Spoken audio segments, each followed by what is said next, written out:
Hi, I'm Stacey Hyde and I'm back with another episode of Better Financial Health in 15 Minutes or Less.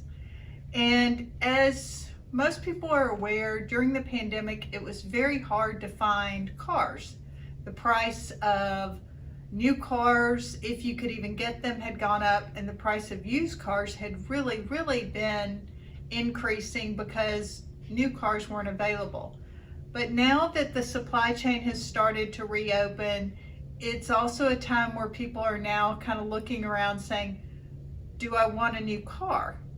And one of the things that factors in on that, and we've all gotten spoiled. I know my last car, I was able to get 0% interest. You're really not able to find that much anymore, but you can occasionally get low interest loans through the financing arm of the car dealership, which like Ally Bank is the financing arm for General Motors, and most all of the large name brand car dealerships have a captive financing arm that you can use, and that's worth checking out.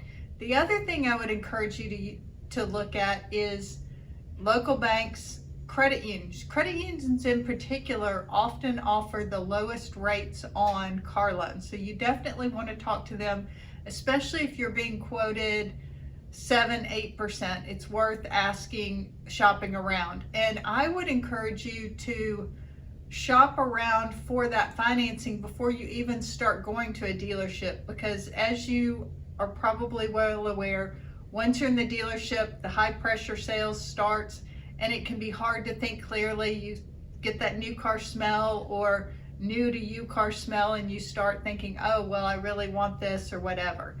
So take your time and make sure that you've looked at that.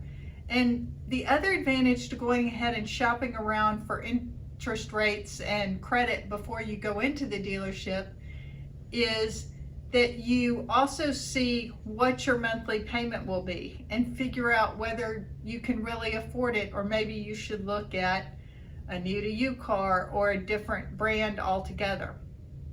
Also look at the total cost of ownership.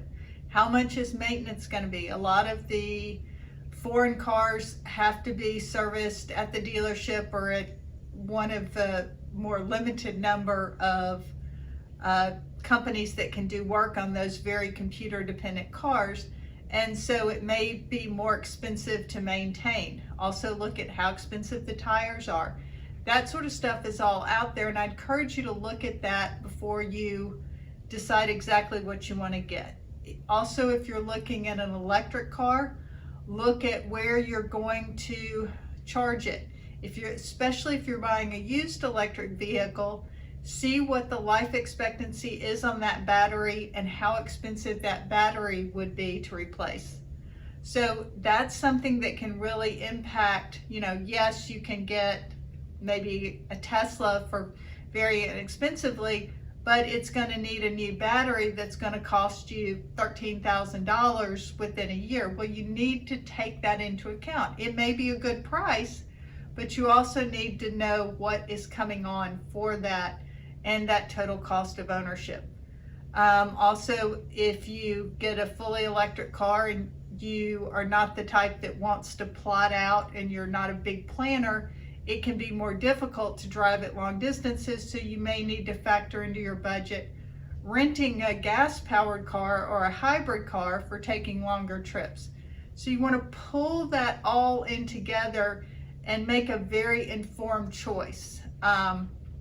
This can be, especially if you're in a relationship and one of you is really good on the details and the other's not, lean on that person who's good with the details and start putting that information together and narrowing it down.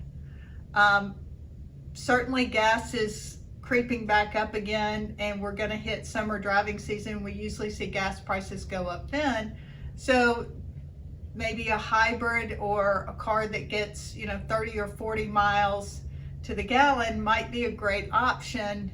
And really think about, if you're looking at a car, for what are you going to use it for the most, and what would be sort of an outlier? Because if you're going to use it for carrying your kids and your friends, you probably do need that third seat. third row seat. But if it's mostly your family, or you don't even have kids, but occasionally you do something where you want some extra storage, maybe a trailer hitch and a tray on the back is going to, one, be easier to park day in, day out, get better gas mileage day in, day out, and it works better for you for the 95% of the way you use it, but it can be expanded if you need that. So that's kind of something to look at when you're shopping for a car, because as we see government regulations mandating higher fuel economy, that's a way to make sure that you can participate in that and also lower your cost of ownership.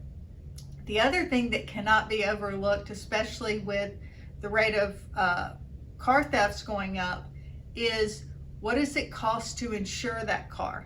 Definitely make sure you look at that, because you may like a Ford and a Hyundai equally, but if one costs $500 a month to insure and one costs $750 a month to insure, well, you can see that you could actually pay more for the Honda because you're going to pay less in car insurance cost.